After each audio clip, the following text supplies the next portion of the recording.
Welcome to Agency Acquisitions and Exits. I'm your host, Peter Lang. Today I'm joined by Andy Friedlander, a dynamic entrepreneur and creative force behind some of the world's most exciting sports experiences, from Rugby World Cups to high-energy international events. Andy built and successfully exited an innovative agency, bringing a creative edge to larger corporate structures. Now, nearly 3 years into his acquisition journey, Andy candidly shares his insights into navigating the complexities of integrations, adapting to leadership transitions, and ultimately the next transaction that the firm that bought him experienced. He's a wealth of knowledge and provides invaluable lessons on managing expectations, leveraging your unique strengths, and thriving post-transaction. So, Andy, let's dive in. Thank you for joining me. You have a colored story full of different levels of experiences. So give us this journey. How did you get into major sporting events? What drew you down to this specific industry? And then for the people who don't understand what it is that you do, give us the context. Understood. Thank you. And thank you for having me and welcoming me. It's good to be here in front of an intelligent audience who, even if they take one little crumb from me, would be I think, target hit. So thank you. So in very simple terms, I think I identify as a creative, but possibly spent a bit of time stuck in industries and environments where I didn't get to fully express that. So the potted history is with a kind of film and drama background, found myself working at a radio station in a marketing role. It was then owned by Richard Branson, who had bought a rugby league franchise in London, which is where I was based. And through the course of a drunken night, when we were collectively working with our colleagues in the different departments, I was asked, did I want to host a live sports event? And so foolishly and drunkenly, I put my hand up, only to find myself 3 weeks later standing in front of a crowd of Northerners, rugby league fans, holding a microphone, not quite knowing what I was doing, and them certainly looking, saying, he obviously doesn't know what he is doing. So from a marketing role, I was doing that at the weekends for fun. I went back to the film industry in a kind of PR and marketing role for a little. And I got to a point where what we now call sports presentation or sportainment or infotainment or match presentation, whatever, was fairly embryonic. But I'd got to a reasonably high level by working at Wembley Stadium for England football, for England rugby at Twickenham. And what was a fledgling industry was on the turn for the better. So I kind of went all in with a view that if I felt I understood what the framework and the ecosystem was in terms of athletes, sponsorship, marketing, content, live event delivery, production, that I should start producing events. So set the business up 14 years ago, slowly stepped away from the red light and the microphone and found myself effectively growing a business to the point, and we'll get on to the detail, that we were acquired by a larger agency, which again was then acquired by an even bigger agency. The end result is we deliver live sporting events and experiences for fans, rights holders, and brands around the world, with the view that the fan journey is at the center of what we do, turning them from not customers, but making them true fans of the club who can engage across different platforms in different ways and give sports themselves lots of avenues and different access points so that we can separate, what we say is separate the experience from the performance, meaning you want to go and you want to know. So, the Women's Rugby World Cup is a project we've been working on that delivers this year. World Table Tennis's foray into America, which is called US Smash, which is in Vegas this summer. And so everything we do is geared towards fan experience, fan journey, and value for rights holder. Did you know that you were going to be in an that AI can't disrupt? That is a brilliant question, but we are all disruptible and we engage a little in AI from often a visual ideation point of view, because it can create things that save us having to go to independent storyboards or renders and that kind of stuff, much though we respect those craftsmen and women. But it's interesting. I look at that and I think, could the robots do what we do? I think the question is, would the fans accept the robots doing what we do? So I blame the fans. Yeah, that makes sense. When you think of yourself as a creative, what parts of this job, what parts of this business really stimulate the creativity versus kind of logistical project management, event nature of it? Yeah, and it's a good question. So I think to define what I am saying about myself, I always felt that sport fell into this quite antiquated category of fanship where it was all about the result and the owning the shirt and knowing the stats and recognizing the players, which is great until you try and reach a new audience for whom that is not relevant. And therefore, for a very long time, I've been talking about, and given my background in TV and sport is an entertainment proposition. And I think it's come to pass. So whether it's brands in sport developing different channels digitally, or having much stronger fonts, or ensuring that we all understand their collaborations fit in terms of a brand strategy with fashion or food or technical, the creative opportunity for me was always, what can we do to make this collective experience of 80,000 people in a stadium far better, that wraps around the sporting spectacle itself. So we always hero the sports itself, hence we have to work with the protocols and the timings and the content delivery, but the experience should be one of me get there 2 hours before, watch my match or my fight or my contest or my game, and then I want to stick around afterwards with my like-minded community. So that's what I mean by creative, is what can we put into that cycle that gives people more than the 90 minutes, the 4 quarters, the 2 halves? And then the second part of your question, I've now forgotten, but I'm sure you can remind me, Peter. Great. Well, that means we can jump into one of the key aspects of your journey, which is, did you build this to sell it? Because you were holding the microphone at events, you were in the mix, and then you built a business that someone else wanted to buy. So was that your intention? Probably not. I think I have a different viewpoint now, but at the time I had a young child. I needed to get as much money in the door as possible. It looked attractive. I went all in. But I think my mindset now will be slightly different, which I would like to see where the exit may be. The kind of journey of acquisition was one more of me being possibly a bit naive and arrogant, but entrepreneurial, which is I connected with agency group who I thought I wanted to buy other businesses. So I knew what a roll-up was. I understood where there might be value, and we were using a lot of different subcontractors and suppliers. So in my mind, if we owned those subcontractors and suppliers, it might be more efficient to us. So I was, funnily enough, on the acquisition trail. But the reason I say naive and arrogant is we had no funding. I had no real idea of how it was going to work, which I now do, which is basically cash flow the company and buy the owner with their own money. But at the time, that's the direction of travel. So probably after 10 years, I was starting to look around at what can we do that's a bit more serious than just servicing clients and staying afloat. Got it. Ironically, coincidentally, that's how a lot of owners find themselves in the M&A discussions, which is I'm currently working with vendors or suppliers, and it would be more prudent financially if we owned that rather than rented it. What was some of your if we could go back in time lessons you would give your more arrogant and confident self about potentially doing that before selling?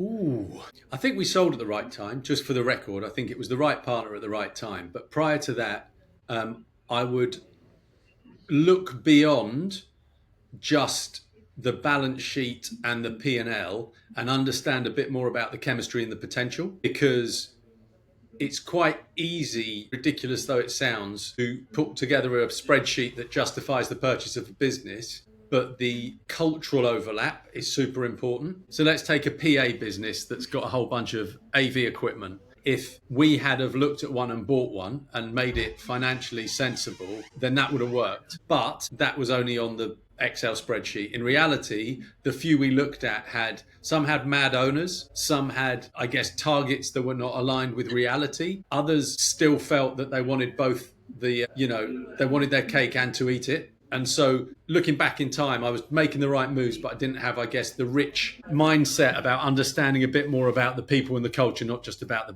budgets and the money. And that's what I would advise myself, because actually sometimes there's ways to do deals where the alignment is cultural and the people are amazing and there's complementary business. The deal becomes almost secondary. A deal is made up of two things, a narrative and numbers. And when that narrative is really obvious and strong, the numbers kind of work out themselves.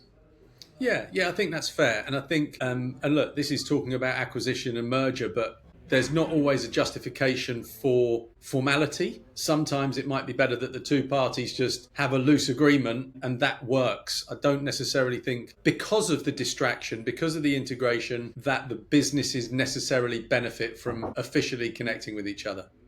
Yeah, that's very useful when building a a kind of portfolio business, right? So each of the businesses that you would have added on would be structurally different but compatible because they're all working towards a similar end goal. But they don't need to be fully integrated to be successful. No, no. And I think that's the other thing I've seen from the inside, which is we're a group of 7 independent companies that can complement each other, and we work on projects now where we can bring in our colleagues who we wouldn't necessarily have otherwise, and there's some benefits around costing as well, with different in rates versus out rates. So I think we currently offer something pretty unique and special that gives good value to everybody. Well, let's get to the transaction. So you were acquisitive. You were thinking in a longer term view of value creation, a bigger strategy than just the business itself. And then a buyer shows up. Where does this buyer show up in that? So because of the group we'd been communicating with, I think we were one of the few, both in terms of subject speciality and size, that were part of that group. And so when the acquiring parties came along and said, we're looking for a kind of event-driven sports business with, X number of other metrics, whatever they were looking for, we fell into that. So we were, I think, quite a well-formed and accurate target for the acquirer.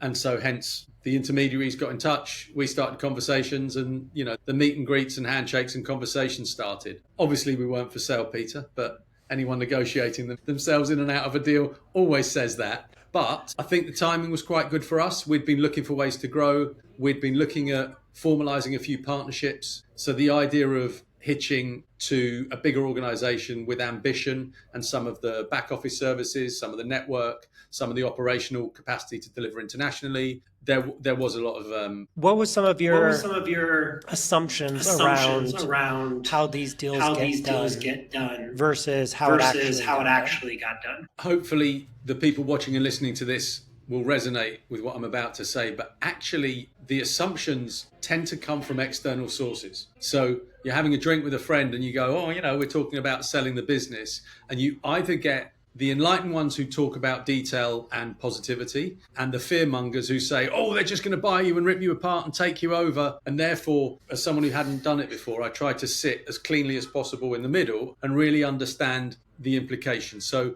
I guess control is an assumption that one always battles with. Is someone going to take control?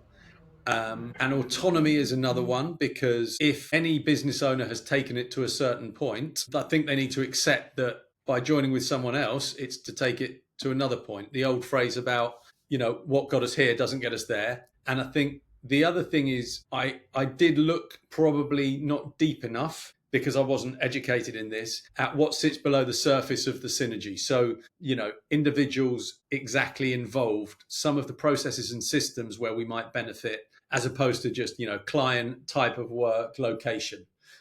Well, can you unpack that from for someone who's not gone through it? What are some of the specific elements of that? So if I'm offering whoever I am in whichever sector people are in a particular service, the natural assumption is if I'm offering it in Germany, then language aside, I should be able to package it for Italy, and then Europe's open to me. But the realities are that when you actually attach to a bigger company who might have access to those different markets, there's a lot of other factors. So are there conflicts of interest with other service providers? Are there longer term contracts or agreements or relationships that might impede you going into those sectors? Is there an imperative by the parent company who says, actually, we're more interested in concentrating on the Middle East from a strategic point of view?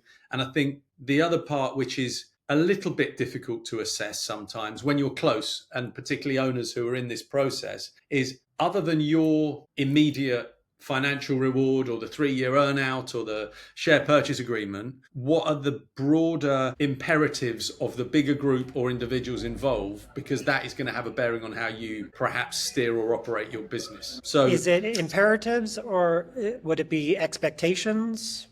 What would you define specifically that as, like something that is going to go downstream to you that's already sitting within the broader organization? Just to clarify, Peter, sorry. So that, can you just ask that again? Well, you talk about the broader initiatives of the organization and its impact on you. Another example of what that could be, because you could state that one of the initiatives is your transaction, but I think I hear you saying that your transaction is facilitating some broader contribution to the business and understanding that. Yeah, I think the journey I've been on now qualifies me to be a little better at reading the different layers in the club sandwich, right? So what Yeah. I'm suggesting is when you're an owner, you sit there and someone goes, and like, make it up. They go, we're going to buy you for £5 million or dollars or euros, and you're going to get one on day one, and over the course of the term, you're going to get the other four. And so in your head, it's like, great, good deal, looks good. This is how we're going to forecast. This is how we're going to scale. But the reality is, there might be other factors of the bigger business who look at it and go, this is a strategic purchase which gives some shine to the 50 million deal we're doing over here. So we actually couldn't give a fuck whether you hit your targets or not, lads, because there's a bigger implication. I also think that the pathway for the bigger business, the acquiring business, is probably better to understand. So are they looking for an IPO? Are they in a cycle of private equity and they're looking for maybe a change in their financing? Do they have significant ownership issues and you're just being purchased as a complication, or because a chief executive, by the way, this is not our situation, but is a chief executive under pressure to raise shareholder value and therefore a strategic acquisition looks good this year for the board, but actually the fundamentals aren't necessarily there. And so my advice would be, we tend to, as owners of agencies, look up. We're like, oh, there's this. Whereas if you spend a couple of weeks looking down from their perspective, I think it will inform how the deal is structured and give a bit more longevity. That's a wonderful illustration of a buyer perspective on the transaction. And it's very hard to put yourselves in the buyer's shoe, especially if you're the founder, you've been running a business, and now you're getting all this flirtatious, positive energy about what you could potentially do together. But scrutinizing, is this a chief strategy officer who's got an inorganic growth target, head of M&A whose job is to find these deals and bring them in at a certain clip? Is the business trying to create value for their stakeholders and need to demonstrate that by a deadline? And so they're a little reckless with the deployment of capital or transactions just to get there. Yeah, that's wonderful lessons. Yours isn't that case though. So maybe spell out how you knew this wasn't the case. What made this first transaction, because you got to participate in two, clearly an opportunity you wanted to accept? Just to be clear, the second one, I had a ringside seat. I wasn't actually wearing the gloves and swinging the punches. So the first one is probably better. Well, I heard you say things like life factors, young children, scaling the company to the next level, looking for a partner who could help you accomplish that. What are other things that stood out as this is the right move at this time? So for those out there who are looking, I think they would have a more sophisticated answer about perhaps who the suitor might be. But from my perspective, an incoming inquiry, as flattering as it is, in this instance, it happened to hit a point where we were growing with the acquisition of new clients, but the scale of those clients was hitting a bit of a ceiling. So would a bigger organization on a bigger project with a bigger budget trust us, given our scale and our background? And so some of the thinking at the time from my side was, if we had a like-minded partner who had a track record, the trust and security, both financially, but also in terms of their operational expertise and case studies, to be able to deliver something that's a lot bigger, could we perch our expertise on top of that, on the grounds that in our world, broadly, events, whatever sector, tend to have 80% of the same type of skills, the people, the planning, the work back, the content, the brand, the security and operations and logistics. It's, can our speciality, which in this case is live sport, sit on top of that platform? And a lot of the conversations were around that. And I think we felt comfortable and confident that they could. I suppose the other side, which played to the benefit of us, is sport has a seasonality about it, whereas other events don't necessarily. Yeah. Festivals obviously summertime, but if you're in brand experience and your marketing budget gets slashed, that means there's a problem, and you are talking to customers. So if a customer changes loyalty, off they go, and if the budget changes, we don't do the event.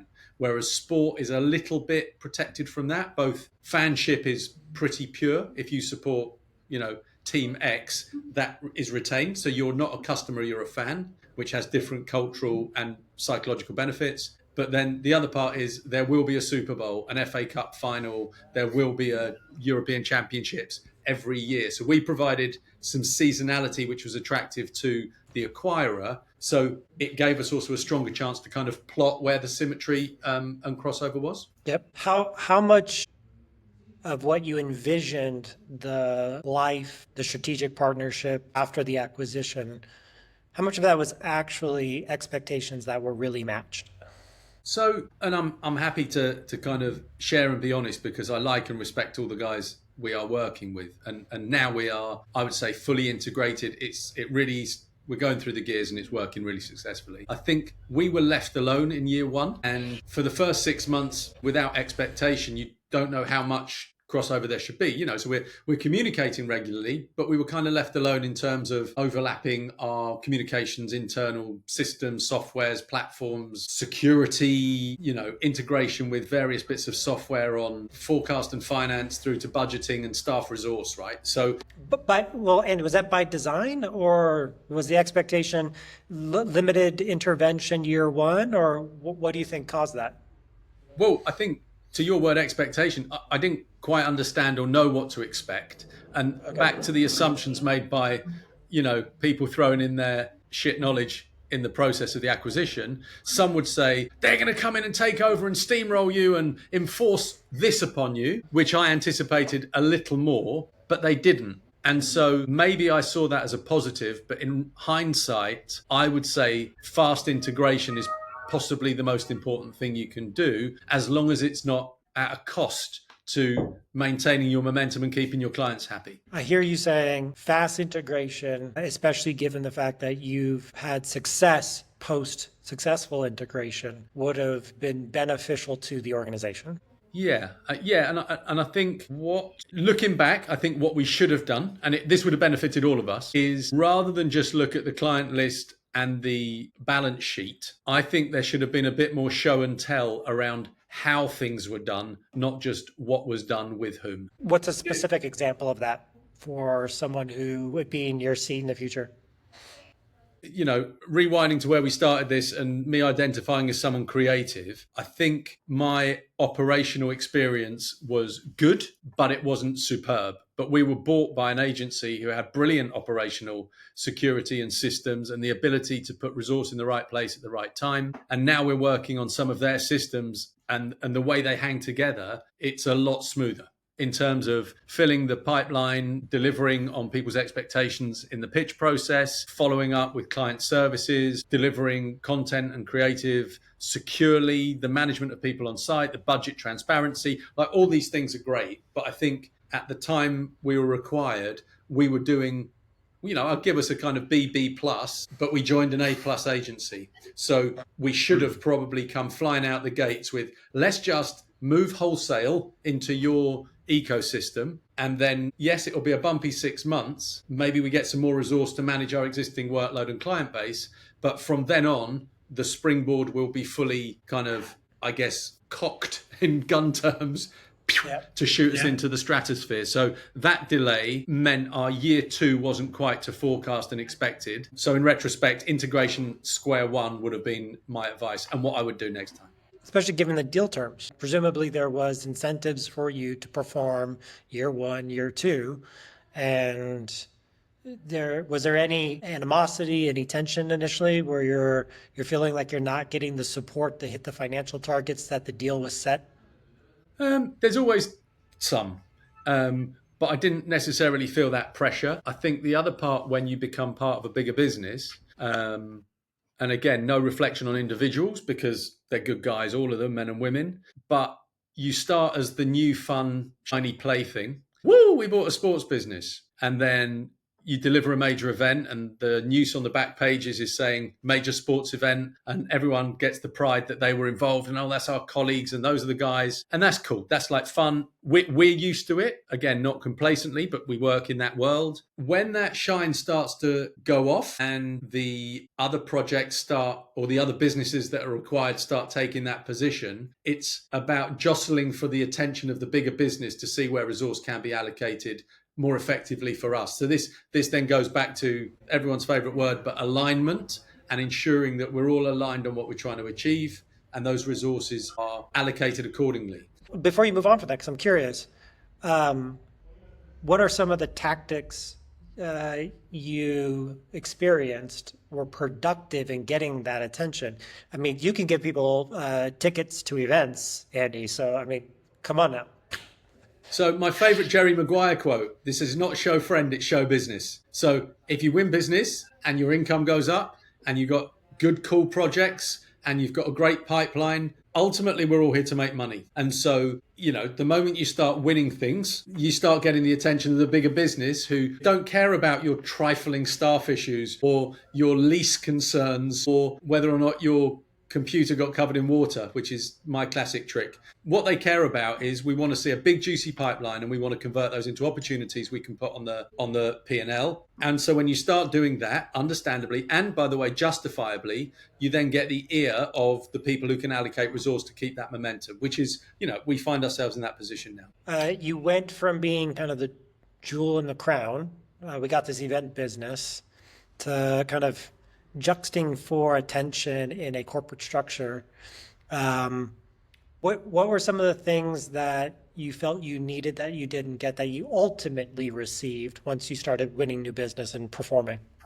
So here's the thing, confessional. I think I thought that as the big boys, they had all the answers. And so I kept going with questions, hoping to get the answers from these people who have got X turnover to me, who have been doing it longer. They're obviously acquiring. So, they've obviously got a strategic imperative and all that kind of stuff. And what I think I've learned, and I'm now fixed in and it's good, is that actually the secret is to come up with the solution rather than to ask the question for the answer. And so I think the closer I got to posing a question with, here's the problem we've got. Doesn't matter whether it's administrative or whether it's external or staff related. Here's the problem. Instead of going and asking, what should I do? What's the answer? Is to go, this is the problem. This is what I think our 3 potential strategies or pathways are. What do you think is the best one to take? And by doing that, the bigger business or the colleagues or the seniors or the board or the SLT, whatever it is,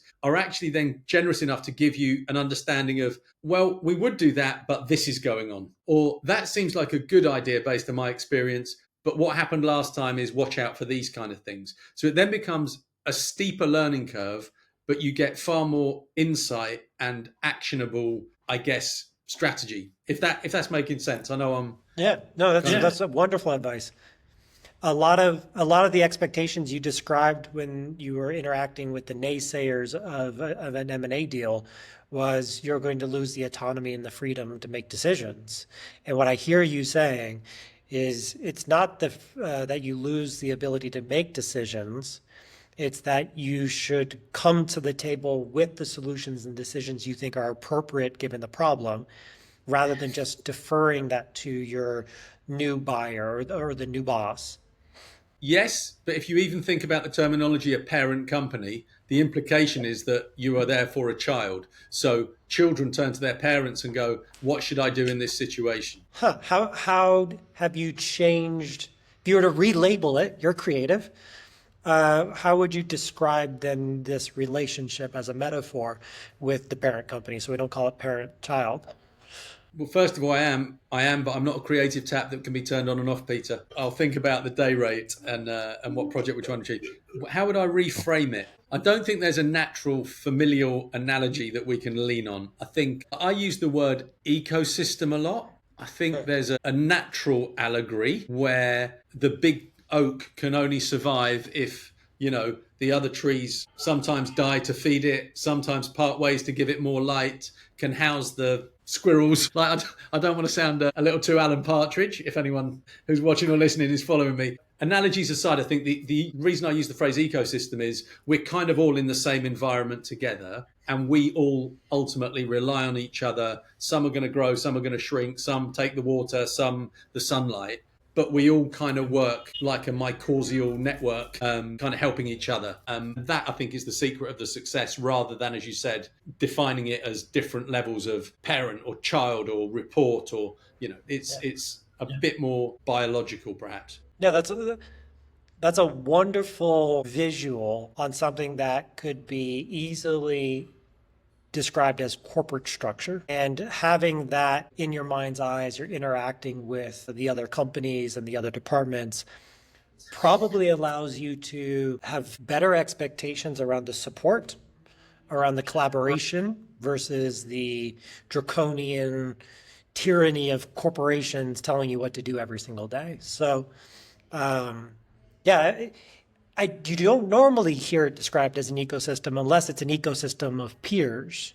But within a larger network or an organization, that makes a lot of sense.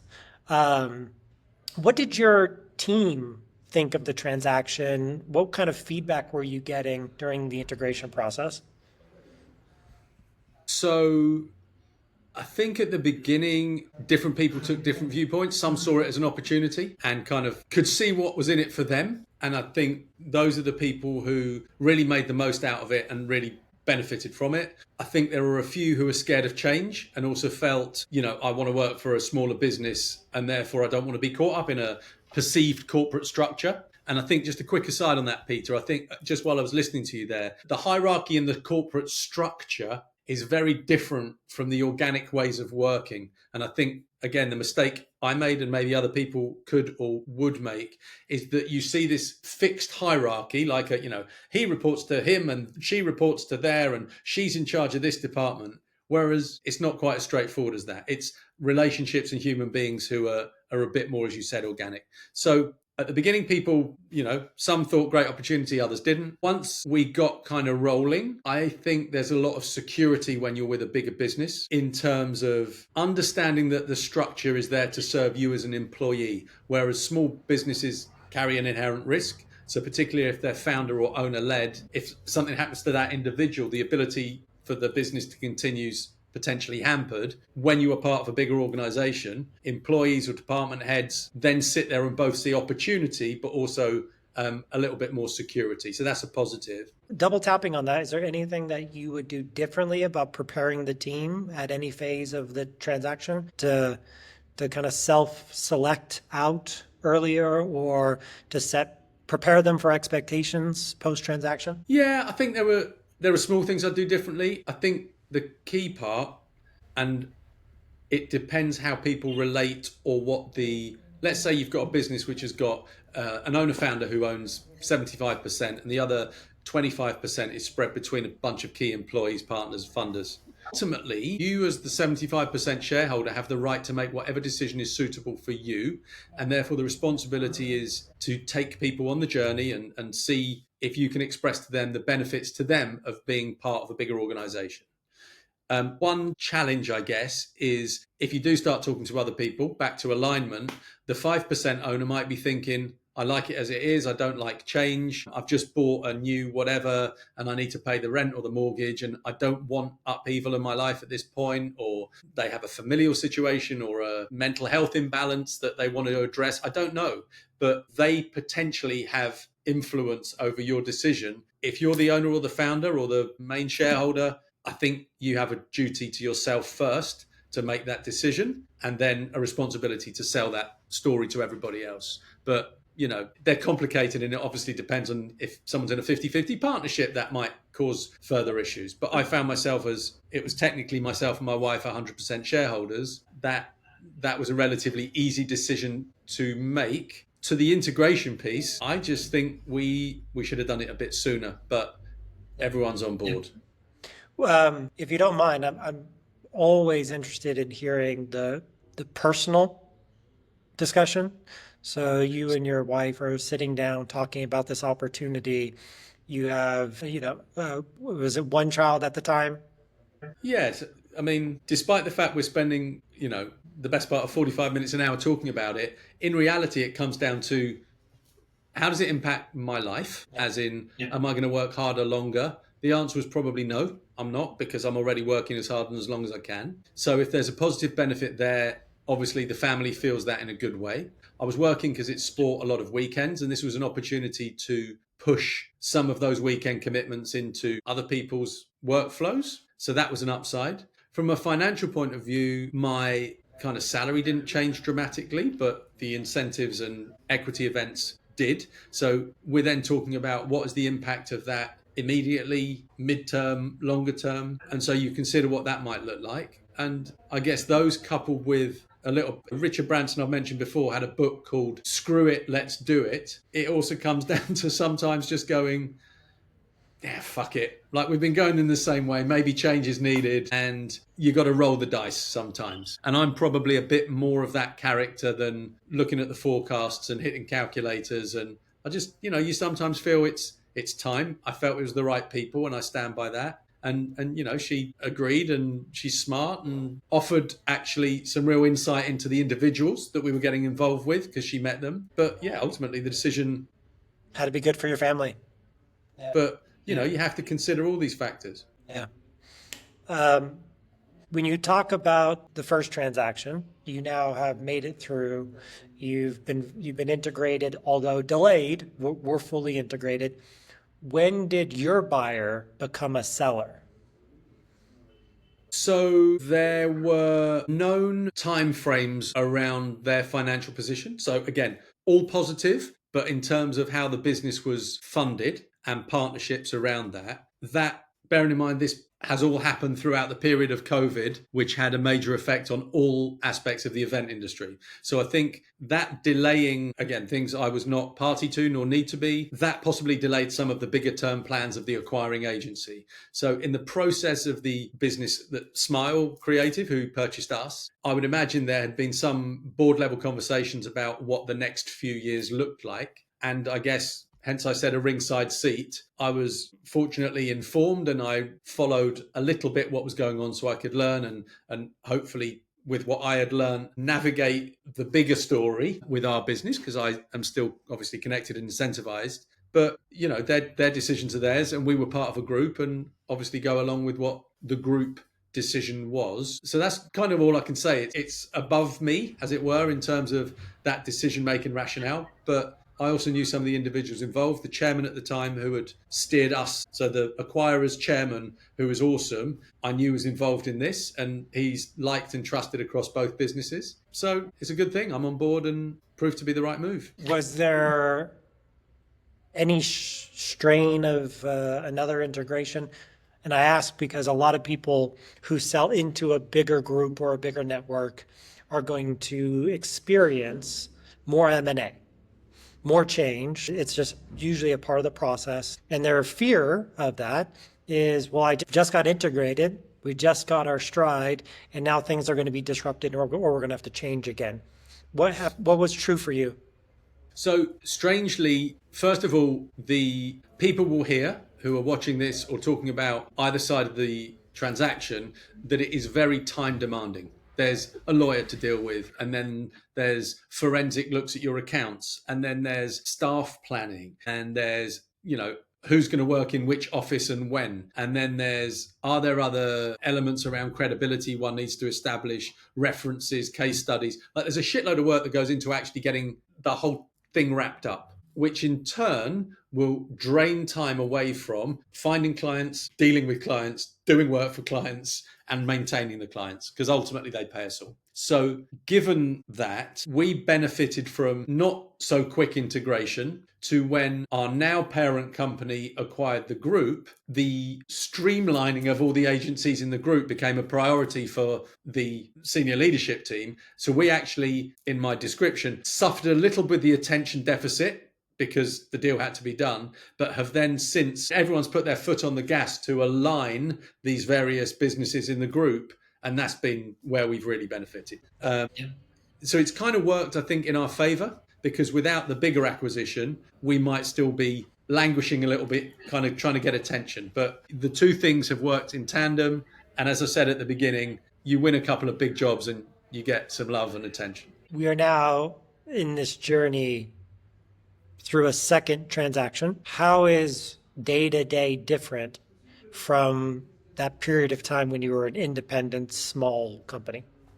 So, in our case, one of the differences being the ability to increase our scope of work on projects. So, I'll give you an example. If our existing offering sits as a kind of event driven vertical, we deliver the creative production and sports presentation and content plan around fan engagement at your major event. We now have the capacity to deliver other scopes of work, from freight and logistics to scenic to moving image to technical overlay through to production and resourcing, athlete management, local transportation, medical supply. Like, almost we can take on the role of lead agency and understand and plan and deliver operationally across the whole every vertical within the ecosystem. So that has been a huge thing. It's been a good learning curve, and a lot of it exciting, because it starts getting to the scale we wanted in the first place. So I say that is probably a key difference. I think the other part, from an infrastructure point of view with the business, is you now have benchmarking and parallels across a wider business to do with what you're paying people, their developmental pace, both technical with things like just having an IT department, but through to actually really understanding an individual's needs, how they want to work, how we can support their welfare and create an environment where they're going to be both productive and happy. And that comes with being part of a bigger business because of bigger responsibility and perceptions. I think when you're small, you tend to think only about what your clients think and maybe what the industry thinks. When you get to be a bigger business, there are bigger people and bigger eyes on your reputation and the implications of it. So that's been hugely positive. What I hear you saying is the objective of your small independent business of going out and acquiring aspects of the value chain actually came to fruition, but you were acquired into that situation. Yeah, I'd agree. Do you think, well, if I were to kind of bookend from a lesson, knowing everything that you know now, you're this expert of independent, creative, experiential, going into the big, bad group and the network. And you have this wealth of knowledge. If you were to distill some of the key lessons that someone who is running an independent firm thrives on creative, on figuring it out with their team, but they've reached a time in their life where it makes sense to explore the next opportunity to be acquired, to join something bigger, to unlock value. What snippets of wisdom do you think are most appropriate? So it's difficult to summarize, but I would say look beyond the numbers, Peter, because your natural move as a business owner or seller is what's in it for me, and that's absolutely justified.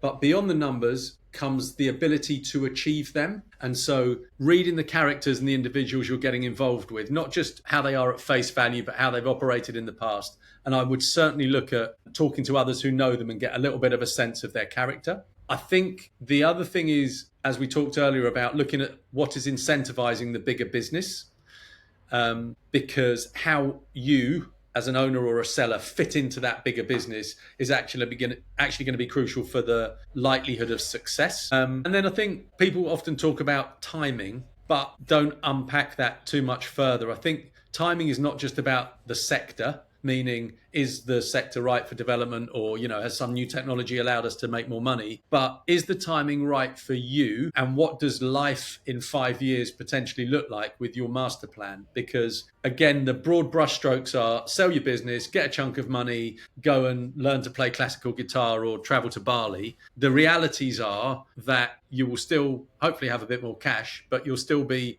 in the same relationship, potentially in the same neighborhood, have the same friendship groups, the same hobbies. So what does that look like? And is it something you want to take the cash and run and change your life? Good for you if you do. Or is it something you go, you know what?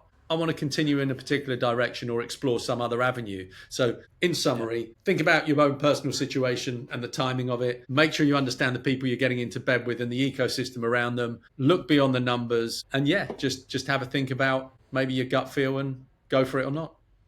Andy, brilliant advice for anyone who's facing this next chapter of their professional career and life. Thank you for the time. If someone wants to reach out to you, what's the best way for them to do so? I'm not active on Instagram hugely, but I'm there at Andy Friedlander. The best thing is af@sportspresentation.com. Easy peasy. Easy. Thank you, Andy. A pleasure talking to you, Peter.